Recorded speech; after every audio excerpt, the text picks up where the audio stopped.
So after many days and months of expectation, we have finally arrived at the week of the 2019 elections. We have heard so much about INEC's preparations. The various campaign also suggest how ready the candidates may be.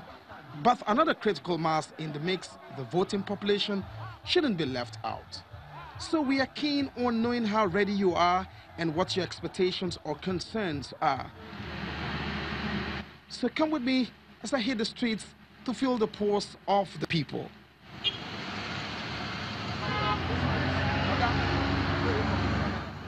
First is this supposed first-time voter and a young lady who expressed apathy but picked up hope after our conversation. And this has to do with elections.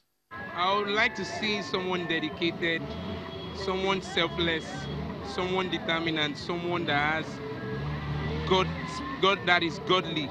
Because without being godly, everyone going there is just to embezzle, being corrupt, and just leave the seats. So you don't, right now, you don't think we have this category of people in our governance?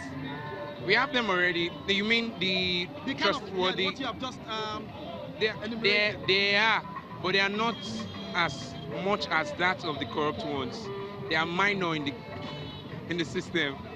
We have people that can really take us to where we want to, but we don't know them. We don't really know them, and it's saddening. What should they do differently? They should please don't give up.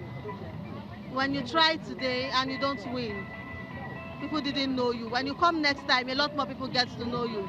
Don't feel because I have a goodwill towards Nigeria and I couldn't make it to where I'm supposed to be able to make these things work, and then you give up. No, keep pushing. It's about how the real people feel. So my next stop takes me to the very busy Ikeja along on the Agege Motor Road, where commercial motorcycles operate in their numbers owing to the traffic congestion on their routes.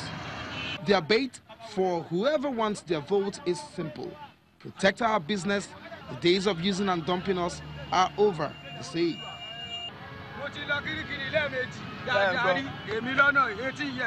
I have spent 18 years on this road. Twice my bike has been taken away from me, and I've also been to Kirikiri twice. I want a leader that will protect our interests.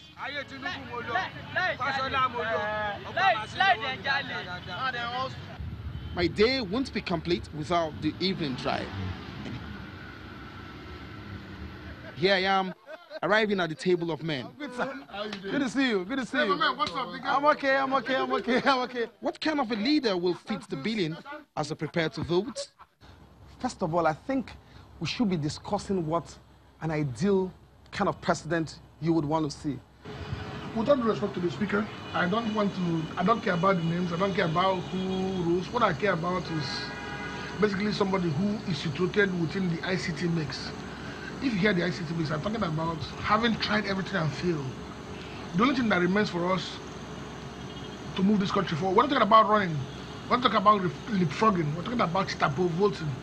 We're talking about moving the country in a flash. The only thing that remains for us to do now is ICT. The president should understand the problem of Nigeria. The president should also understand the problem of Nigerians. We've seen a situation where the president is far away. The government itself appears to be far away from the people. We don't have any leader today of any of the parties. When I say leader, I'm talking about a presidential candidate who has a team ready to deliver on a program. Because if you look at the campaigns that they have all run so far, it is not ideas based. Yes. It is strictly people based. Yep. This is who I am. Vote for me. When you pick up your people, then comes this very interesting question from the Speaker of the Parliament, as they choose to call him. Can I interject? Can I interject? No, I want to help you, sir. Nigeria Let me help you, sir. Let me change the question to between incompetence and theft, which is more expensive to the system? That is my question. Only incompetence will make somebody thief. Yeah. Brilliant. And let me tell you something. If you settle for incompetence, only incompetent people will cheat. Yeah. Now, incompetence, if the person is incompetent, it means that he cannot grow to become a thief. If somebody becomes a competent thief, you will steal and steal and steal and steal until you cannot steal anymore. Now, but if the person is a competent, a thief from incompetence, there's a limit.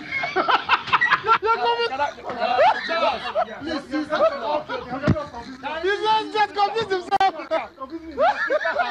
You have confused yourself. I don't want to say it. Leave it out. Leave it out. Leave it out. Thank you.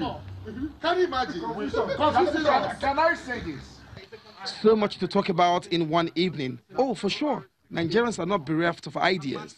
It only requires a melting pot. So finally, do we have a glimmer of hope to the point where even when you're casting your vote, it's not a complete and total breakdown of hope? Okay. So when we can all take it in turns. All right. To the extent that we have identified that we have had seasons of incompetence, seasons of thievery, to me is a plus in our growth. Yes, of course, I'll be hopeful.